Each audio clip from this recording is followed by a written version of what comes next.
Imagine two Australians. Both make $400,000 this year. One loses almost half of every extra dollar to tax. The other legally keeps far more of what they earn. How is that possible?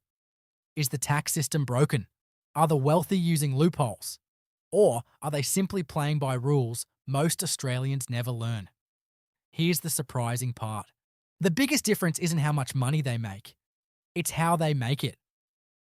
Today, I'll show you 3 legal strategies that many wealthy Australians use to build wealth more efficiently. And the best part, you don't need to be rich to understand them. Most people believe wealthy Australians became rich because they earn enormous salaries. That's only part of the story. Imagine someone earning $400,000 a year from a regular job.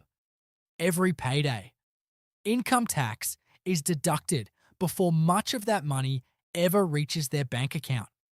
The more they earn, the higher their marginal tax rate becomes. Now compare that with someone who owns investments. Their wealth may grow every single day. Their shares increase in value. Their investment property appreciates. Their business becomes more valuable. But in many cases, they don't pay tax simply because the value has increased. Why? Because under Australian tax rules, gains on many assets are generally taxed when they're realised. For example, when an asset is sold. Not simply because the value goes up. That one difference changes everything. One person is taxed as they earn. The other may be taxed later, under different rules. And that's where the real game begins.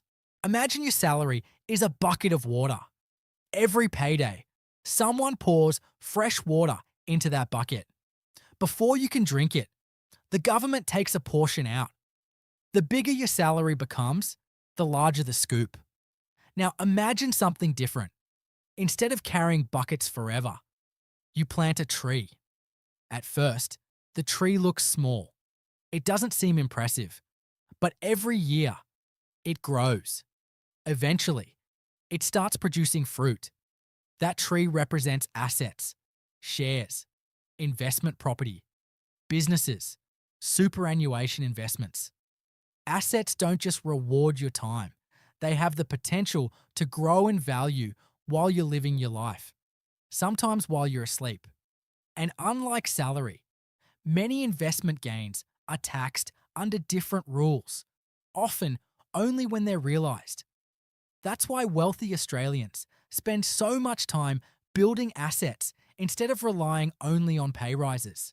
Let's start with the first strategy, salary sacrificing. The name sounds complicated, but the idea isn't. Imagine receiving your pay before tax is calculated. Instead of taking every dollar home, you choose to send part of it directly into your superannuation. Because of Australia's superannuation rules, eligible concessional contributions are generally taxed at a lower rate than many people's personal income tax rates, subject to contribution limits and individual circumstances.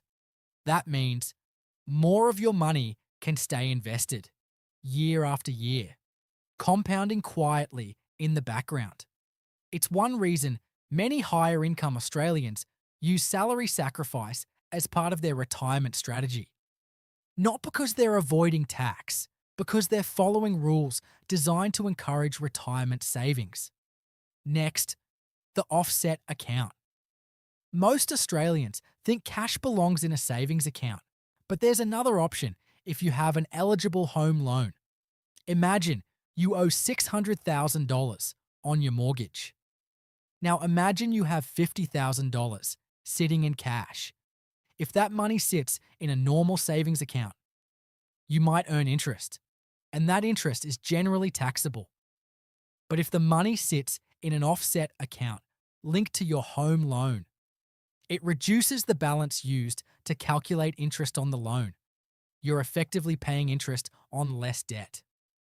For many homeowners, that's a valuable benefit, not because money magically appears, but because less interest leaves your pocket. The final rule: buy assets before liabilities. Think about two Australians.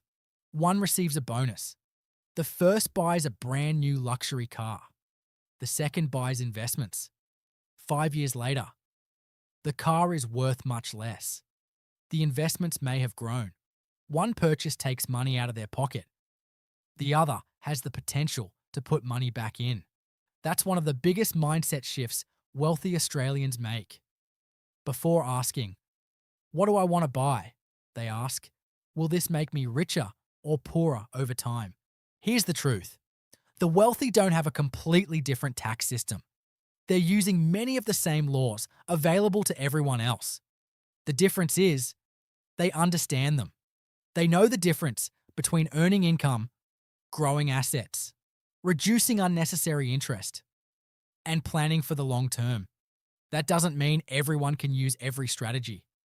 Your circumstances matter, and tax rules depend on your personal situation. But understanding how the system works is the first step toward making better financial decisions. You don't need $400,000 a year to start thinking like an investor. Sometimes, the only thing that changes your financial future is where your next dollar goes. If you found this helpful, subscribe to Money Mind, and I'll see you in the next one.